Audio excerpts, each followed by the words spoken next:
The crumpled paper felt alien against the familiar softness of worn denim. I was sorting laundry, a mundane Saturday ritual in the quiet house we'd shared for over 2 decades, when my fingers closed around it in the back pocket of Sarah's jeans. Probably just a grocery list or a dry cleaning ticket, I thought, pulling it out. But it wasn't. It was a receipt, elegantly printed on thick cardstock from a place called the Willow Creek Inn. My breath hitched. Willow Creek wasn't a conference center. It was known locally as a secluded, romantic getaway, nestled deep in the wine country hills, the kind of place couples went to escape, to reconnect, not attend a marketing strategy summit, which is where Sarah had told me she'd been that weekend, just 2 weeks prior. The dates on the receipt aligned perfectly with her supposed conference. Friday check-in, Sunday check-out. 2 nights. A cold dread began to seep into my bones, heavy and paralyzing. I scanned the details, my vision blurring slightly. Room service charges, champagne, a late dinner for 2. The final line, however, delivered the sharpest blow. Paid in full. The last 4 digits of the credit card number weren't familiar. They didn't belong to our joint account, nor to her personal card that I knew of. This was something else, something hidden. An emergency card, perhaps. But what kind of emergency necessitated a clandestine weekend at a lover's retreat? 22 years, 2 children now grown and forging their own paths. A lifetime built on what I thought was mutual trust, shared dreams, comfortable companionship. Suddenly, that foundation felt like sand, shifting beneath my feet. The receipt wasn't just paper, it was shrapnel from an explosion I hadn't heard, tearing through the carefully constructed narrative of our life together. My mind raced, stumbling backward through recent months, recent years, her increased work trips, the late nights attributed to deadlines, her growing defensiveness when I asked simple questions about her day, the subtle shift in her affection, the way her hugs sometimes felt obligatory, her smiles not quite reaching her eyes. Had I been blind, or just willfully ignorant, clinging to the comfortable illusion of a stable marriage? Memories surfaced, now tainted with suspicion. A whispered phone call she ended abruptly when I walked into the room. An expensive new perfume I didn't recognize. The time she seemed distant, lost in thought, attributing it to stress. It all clicked into place with sickening clarity. I sank onto the lid of the washing machine, the floral scent of detergent suddenly cloying, offensive. The receipt felt hot in my hand, damning evidence of a betrayal so profound it left me breathless. Anger flickered, a hot surge behind my ribs, but it was quickly drowned by an overwhelming wave of grief. The woman I had loved, the partner I had trusted implicitly, had orchestrated this deception. She had looked me in the eye, kissed me goodbye, and gone to be with someone else, using a summit as her cover, a hidden credit card as her tool. I couldn't confront her. Not yet. The thought of seeing the denial in her eyes, of hearing the inevitable excuses, the potential gaslighting, it was more than I could bear. I needed space, time, proof. This single receipt was damning, but a part of me, the part that still couldn't reconcile the Sarah I knew with this deceitful stranger, needed irrefutable confirmation before I detonated our world. Carefully, mechanically, I folded the receipt and tucked it deep into my wallet, behind old photos and expired cards. A secret of my own. I finished the laundry on autopilot, the rhythmic tumble of the dryer a counterpoint to the chaotic storm inside me. Sarah was out for the afternoon. A book club meeting, she'd said. Another lie? Probably. The ease with which the suspicion came felt like another layer of loss. That night, sleep was impossible. I lay beside her, feigning rest, acutely aware of every breath she took, the scent of her hair on the pillow, the familiar warmth of her body, inches away, yet miles distant. The intimacy of our shared bed felt like a violation. Before the first hint of dawn painted the sky, I slipped out from under the covers. Moving with a stealth I didn't know I possessed, I packed a duffel bag, essentials only, clothes for a few days, toiletries, my laptop. Each item felt symbolic, a severing of ties. On the kitchen counter, where she'd find it when she woke, I left a short, vague note. Urgent work issue. Had to leave early for an unexpected trip. Will be in touch. It was a lie, mirroring hers, and the bitter taste of it filled my mouth. I paused at the door, looking back at the silent house, the repository of 22 years of shared history. It looked different now, like a stage set after the play has ended, the magic gone, only props remaining. Then I walked out, closing the door quietly behind me, the click of the latch echoing the finality of a chapter closing. The highway stretched before me, dark and empty in the pre-dawn gloom. I didn't have a destination, just a need to put distance between myself and the life that had imploded. Miles melted away, marked only by the rhythmic sweep of the wipers clearing a light drizzle. Eventually, I saw the flickering vacancy sign of the Starlight Motel. Anonymous, detached, perfect. I checked in under my own name, paid cash, and locked the flimsy door behind me. The room was sterile, smelling faintly of disinfectant and stale smoke. It suited my mood. Alone in the impersonal silence, the full weight of Sarah's betrayal crashed down. Texts and calls from her started coming in later that morning. Concerned inquiries about my trip, questions about when I'd be back. Each notification felt like a physical blow. I couldn't answer. I couldn't pretend.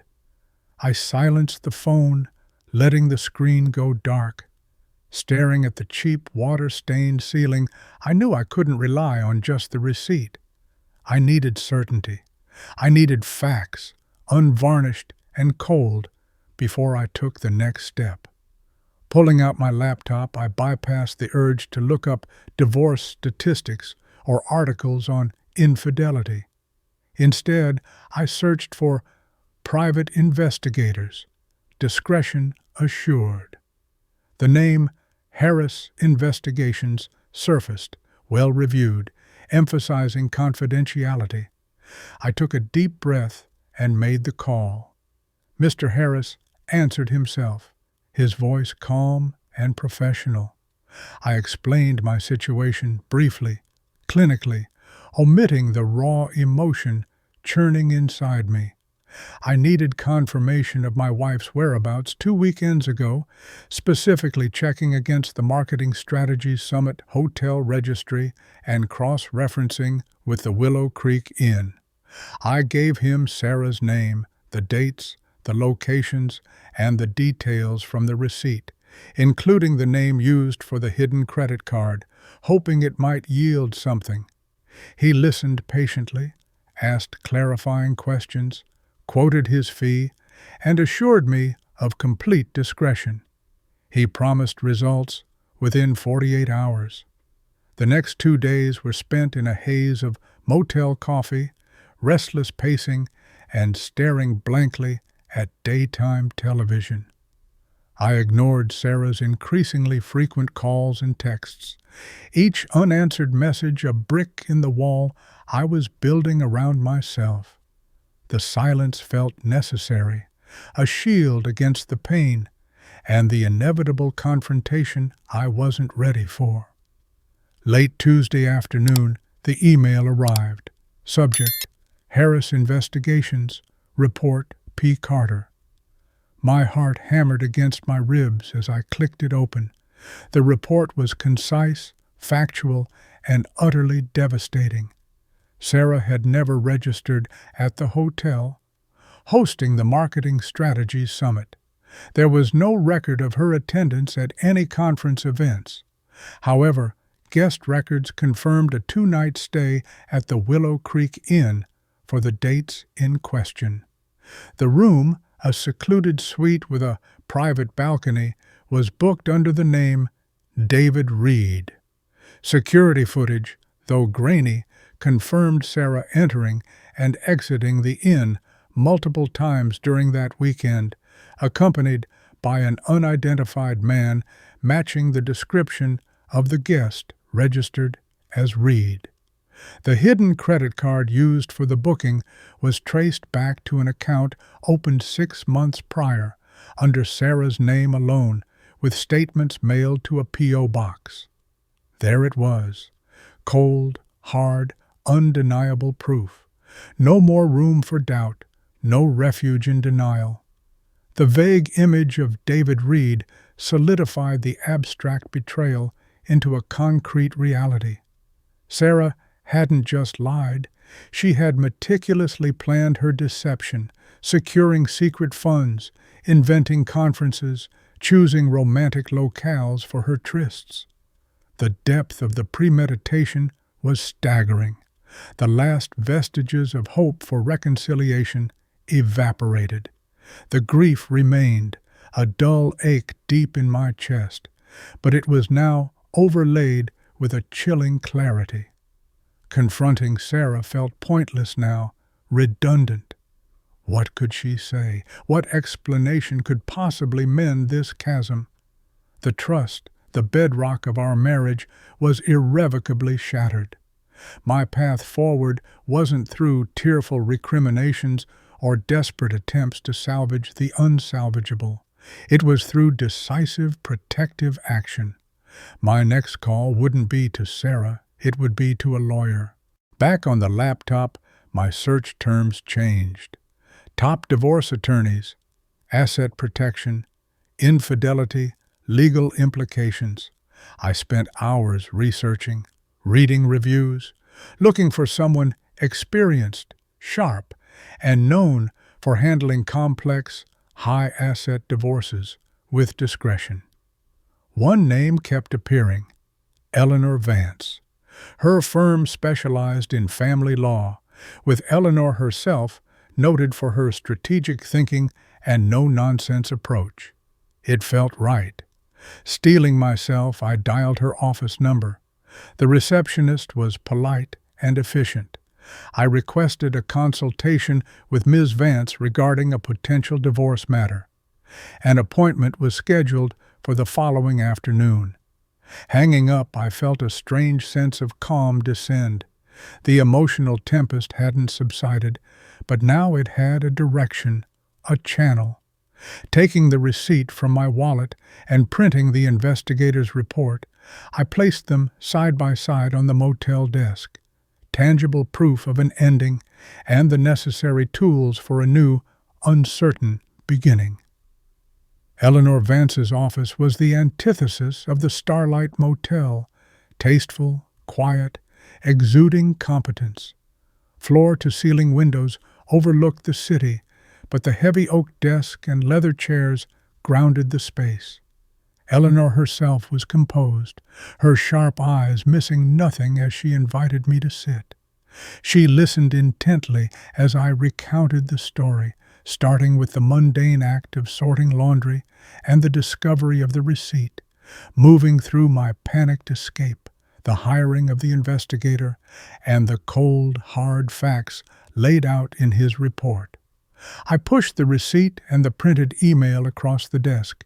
She examined them carefully, her expression unreadable but focused. When I finished speaking, the silence in the room felt heavy but purposeful. Eleanor looked up, meeting my gaze directly. "Mr. Carter," she said, her voice calm but firm, Based on what you've told me and the evidence you've provided, you have clear grounds. The path forward involves several steps, focusing on protecting your interests and ensuring a fair division. It won't be easy, emotionally or logistically, but you've taken the hardest step by coming here today. Handing me the documents, she outlined the initial legal strategy, the first filings, the process of discovery. It was the beginning of the end, the formal, necessary dismantling of a life I had poured everything into. Leaving her office an hour later, clutching a folder filled with legal documents, I didn't feel relief, not exactly, but I felt resolved. The storm was still raging inside, but now at least I had a map and a compass. Walking out of Eleanor Vance's building felt like stepping into a different atmosphere. The city air, thick with exhaust fumes and the distant hum of traffic, seemed strangely sharp, cleaner than the stale, recycled air of the motel room where I'd been hiding. The folder under my arm was thin, just preliminary documents and retainer agreements, but it felt immensely heavy, weighted with the gravity of decisions made and paths irrevocably chosen. There was no turning back now. The legal machinery had been engaged, set in motion by my quiet signature on a few dotted lines. Eleanor had advised against direct communication with Sarah for the time being. The firm would handle the official notification, the serving of papers. It felt cold, impersonal, almost clinical for the end of a 22-year partnership, but perhaps that detachment was necessary. A buffer against the raw, unpredictable tide of emotion that a face-to-face revelation would undoubtedly unleash. Still, the thought of Sarah receiving that envelope, the shock and perhaps panic that would follow, left a hollow ache in my gut. It wasn't malice, it was the dull throb of shared history being formally severed. I spent the rest of the day in a functional daze, checking out of the Starlight Motel and finding a small, furnished apartment for a short-term lease. It was sparse, lacking any personal touches, but it felt more stable, less transient than the motel. A place to breathe, to think, without the constant reminder of temporary refuge. As I unpacked my meager duffel bag, my phone, which I'd finally turned the ringer back on for communication with Eleanor, buzzed violently on the countertop. Sarah's name flashed on the screen, then again and again, followed by a rapid succession of texts. "Paul, call me now. What is this? Some kind of sick joke? We need to talk. This is insane. Eleanor Vance? Seriously, Paul? Please pick up. Don't do this." My hand hovered over the phone. A year ago, even a month ago, the sheer panic in those messages would have sent me rushing to fix things, to soothe, to understand. Now, I felt a profound weariness, mixed with a flicker of the anger I had suppressed. Eleanor's advice echoed, "Let the process work. Direct engagement now will likely devolve and complicate matters." I silenced the phone again, the insistent buzzing replaced by a heavy quiet in the empty apartment. It was the sound of consequence. The following days unfolded with a strange duality. There was the logistical reality, calls with Eleanor, providing financial documents, securing my assets, changing passwords, the grim necessity of untangling two lives legally bound for decades. And then there was the internal landscape, the vast, echoing space left by the implosion of my marriage. Memories ambushed me at unexpected moments. Sarah laughing on our wedding day, the shared exhaustion and joy of bringing our children home from the hospital, quiet evenings spent reading side by side, the comfortable rhythm of a life I had taken for granted. Each memory was now viewed through the distorting lens of her betrayal. Was her laughter genuine then? Were those shared moments authentic? Or was I simply naive, missing signs that were obvious in hindsight? The questions were torturous, unanswerable. I realized that mourning the marriage wasn't just about losing Sarah. It was about mourning the past I thought I knew, the trust I had given so freely, the very man I had been within that relationship, steadfast, trusting, perhaps too complacent. I spoke to our children separately, keeping the details brief but honest. It was one of the hardest things I'd ever done. Their reactions ranged from stunned silence to quiet anger, not just at their mother, but at the shattering of their family narrative.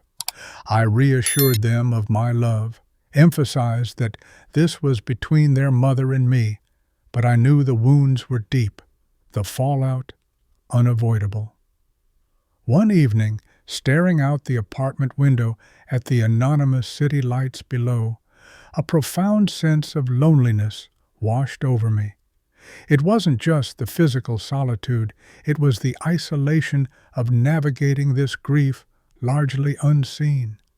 Friends reached out, offering support, but the complexity of the betrayal, the sheer weight of 22 years crumbling, felt impossible to articulate fully. It was a burden carried internally.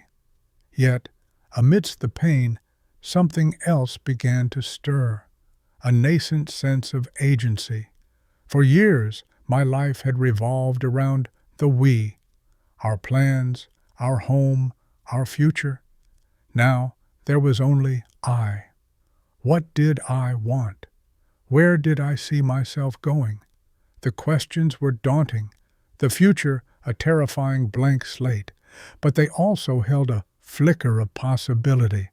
The need to constantly consider Sarah's needs, her moods, her hidden agendas was gone.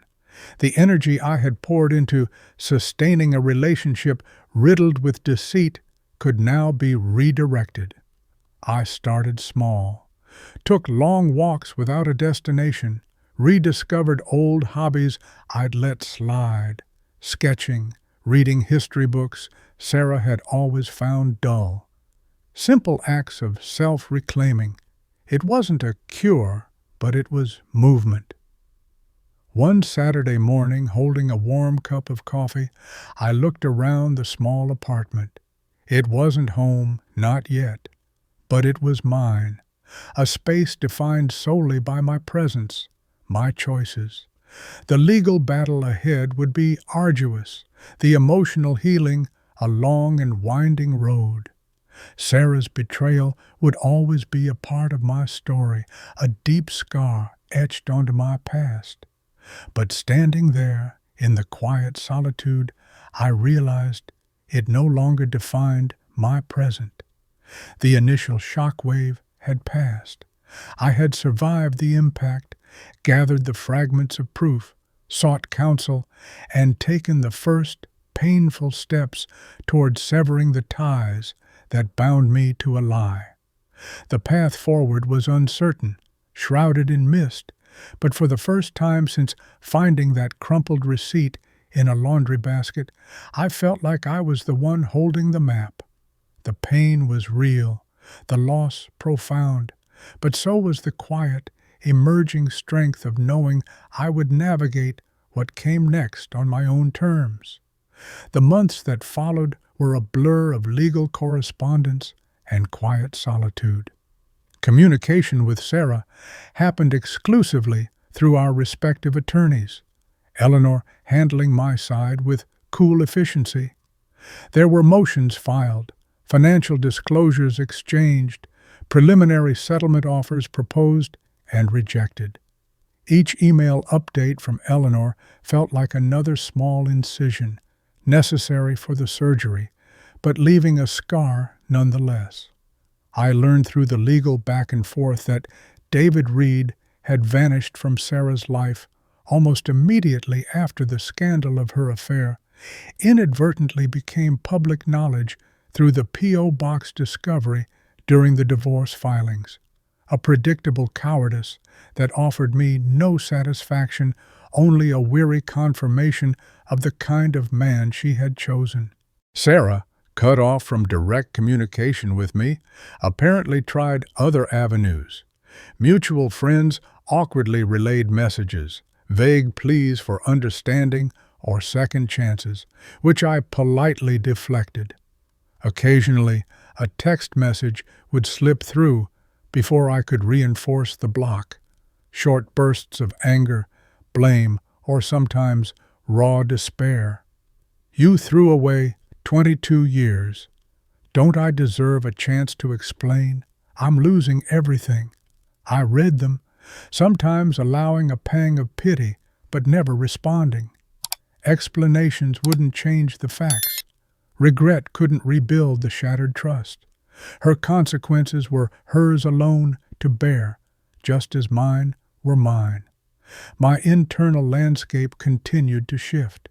The sharp edges of grief began to soften, replaced by a pervasive sense of melancholy, a quiet mourning for the life I had envisioned growing old in.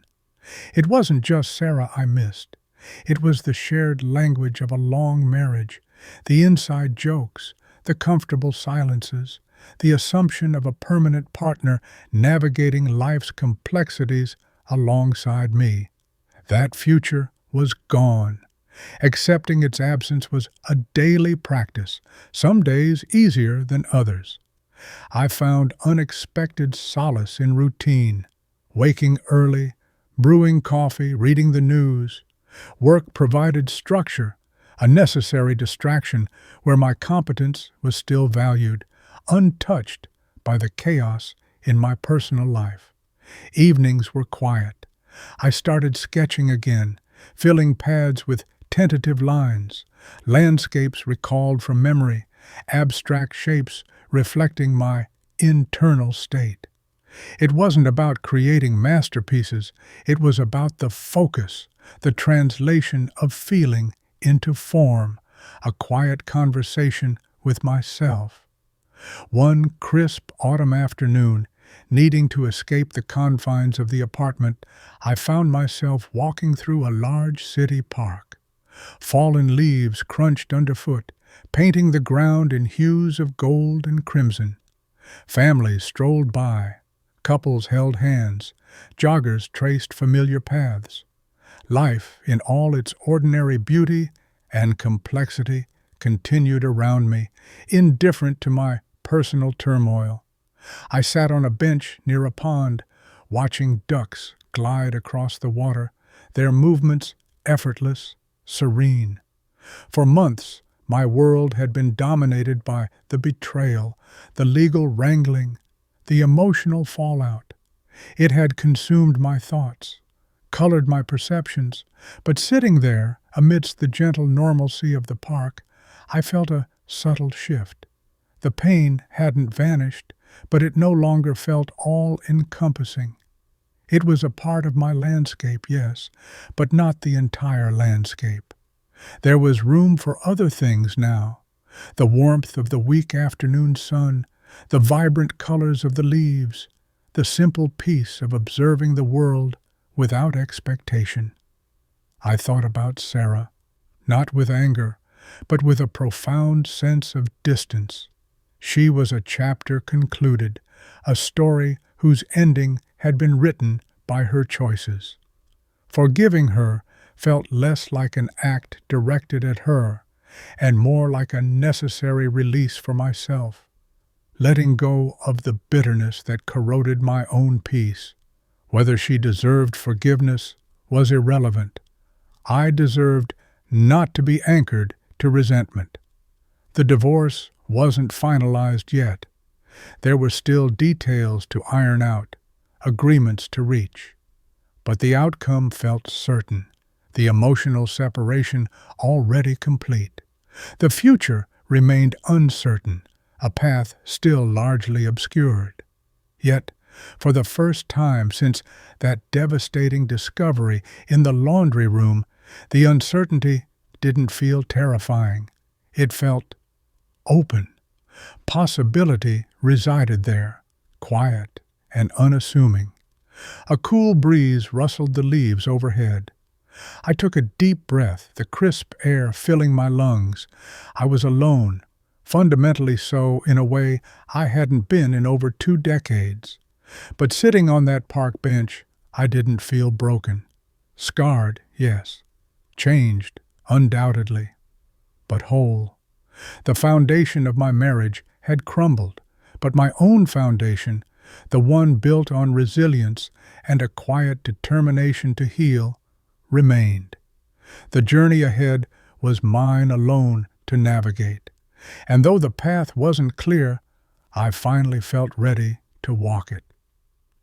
The final divorce decree arrived not with a bang, but with the quiet thud of a heavy envelope landing on my apartment's welcome mat.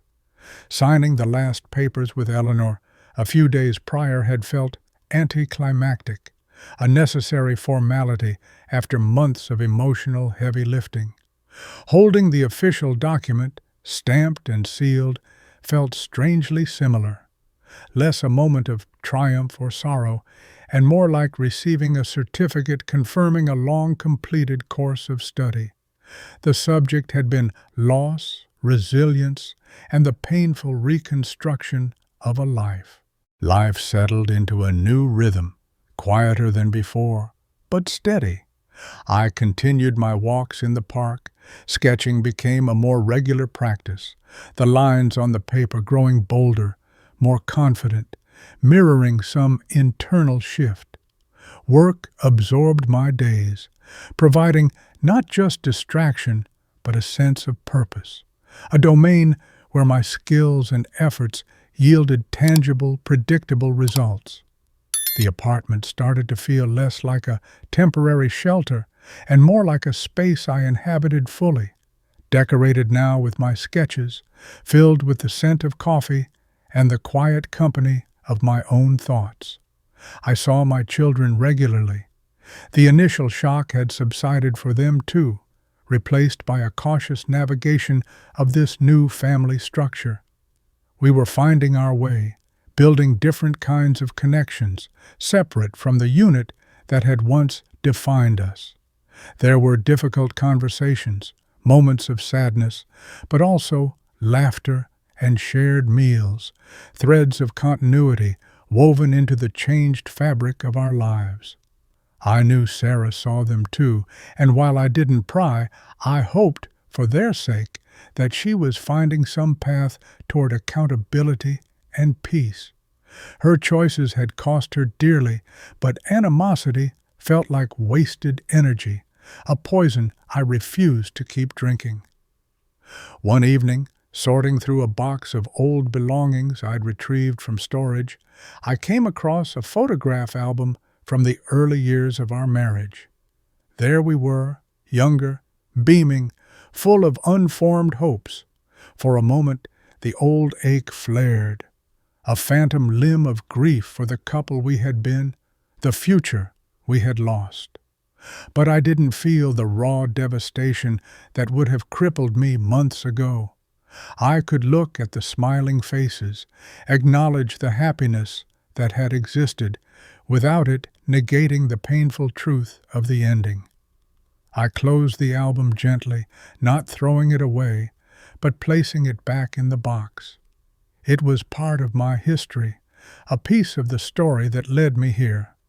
But it wasn't the whole story. My reflection in the darkened window caught my eye. The man looking back was older, lines etched around his eyes that hadn't been there a year ago. But his gaze was steady, clear. The haunted look, the confusion and raw pain had receded. In its place was a quiet strength, a hard-won understanding. The betrayal hadn't destroyed me. It had dismantled the life I knew, forcing me onto a path I never would have chosen. But in walking it, step by painful step, I had found something unexpected. Myself. Stripped bare of the assumptions and comforts of a long partnership, I had discovered a resilience I didn't know I possessed, a capacity for solitude that wasn't loneliness, but a form of self-reliance. The future was still unwritten, stretching out before me with its mix of challenges and possibilities. But I would face it not as half of a broken whole, but as one man, standing on his own ground, ready for whatever came next. And in that quiet readiness, there was a profound, unshakable peace.